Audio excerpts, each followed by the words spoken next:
how do I play a weak dollar?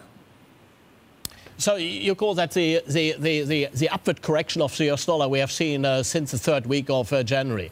But then actually need to take that into perspective. We have seen a massive spike of volatility in other marketplaces, such like bonds and equities. Then you look at how much volatility did we really get in foreign exchange. When you look at 3 months vol in euro dollar, it is still below those levels we did see early 17. So what does that signal to you? What does it, folks, this is really important what Mr. Redeker is talking about here. We haven't seen the vol in FX that we saw in the VIX-induced equity market. Hans, what does that signal to you? What actually that does tell me is that the global growth cycle is still the main force in the FX market.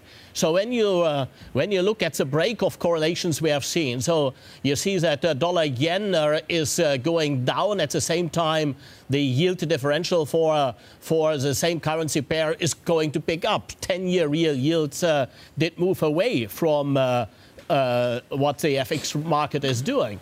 Could it actually be that the liability-related flow in foreign exchange is now bigger than the asset-related flow? So what I'm saying is that when you are raising a dollar liability, that is the end product of a multi-month planning process. If you are going in CapEx, that is not ad hoc decision. You plan, you implement, and then you act.